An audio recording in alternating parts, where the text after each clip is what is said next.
Last time we talked, I think you mentioned to me, I have 2 kids. You have 2 kids. I have, 12 and 9. 12 and 9. Old. That's exactly like me, 12 and 9. Really? Yeah. And, well, 11 and 9, but about to be 12. Yeah, it's weird age, because he asked me to buy Axe body spray. The 12-year-old? Well, there's a boy, yeah, so he wanted to buy Axe.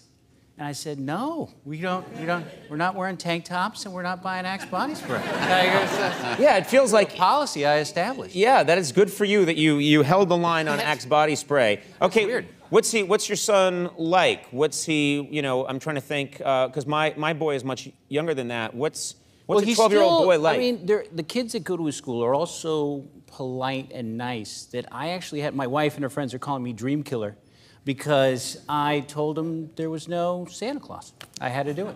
You told him there was no Santa Claus? He was getting too old. The last time I was here, you were very sick, but I mentioned that I found out my grandfather murdered a guy. I don't know if you remember. That's right. Yeah, we come This from is a murderers. true story. Yeah. Your grandfather murdered someone in what country? In Mexico. In Mexico, right and then had to leave, had to flee. That's why he came here. Yeah. Because he murdered a guy. Yeah. Which is great for me. Right. I mean, this is really working out.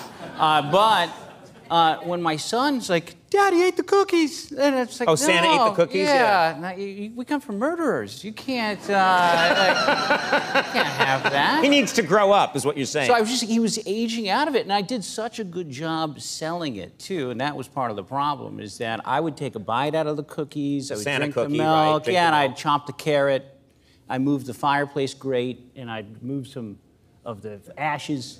Right. And then my dad did this, and I carried on the tradition. I would shake it like a jingle bell, and then I'd say, ho, ho, ho, and I'd slam the door.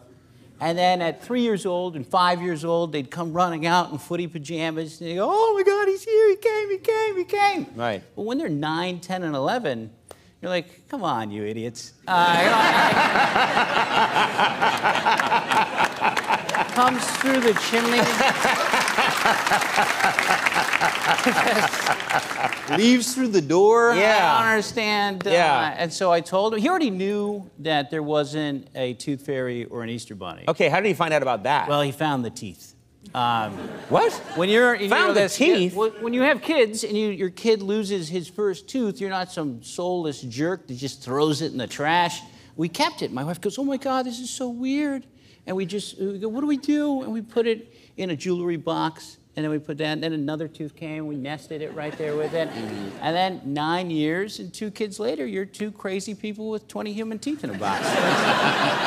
That's what happens, yeah? It's like Ours are in an envelope. Really? Yeah. We're much less sentimental. Yeah. We're keeping them, but they're in an envelope. Sounds like you're gonna mail them. Yeah. It's like some mafia threat. Yeah. You keep your mouth shut. Yeah, it's like you open it, you expect to see cut diamonds, and oh my God! Yeah. That's how they should find out. You should mail them the envelope of their So wait, so are you saying that your son, I mean, did he find He was looking for a stapler remover, which is an honor for like a 9-year-old. You know, it's a dangerous piece of office equipment. You know, it was good. Yeah. He went from the high of looking for a stapler remover to finding his teeth, and he walked out just white as a ghost. He walked out and looks at me and my wife, because I think at first it didn't dawn on him that they were his teeth. No, it's just like, he looked at us like, what kind of sick bastards are you? Tell me where the bodies are. The Easter bunny, that's always felt to me like that's the toughest one to sell, that there's a 9-foot-tall bunny. It's ridiculous. That's running around throwing eggs at people. It does not take a beautiful mind to deduce that this is not happening. Like, I keep the baskets above the garage refrigerator. Like, everything's just strewn about. Yeah. You know, everything's all over. The Tooth Fairy, we really sell that. I'm just glad that that's behind me. Right, because you're living a lie. And it cost a fortune. Like, we'd forget half the time, and my wife would say, what do you got? You got any money? He lost another tooth. I was like, I only got $10. I'm not giving him $10. Yeah. And, you know, you just end up giving him $10 because you're lazy, and then he walks out like he won Super Lotto, you know, the next morning. And then the next time we forget, and, you know, he's disappointed because he walks out and he goes, Tooth Fairy just left me $1.36. Tooth Fairy's mad at you. Yeah. But Easter Bunny, you know,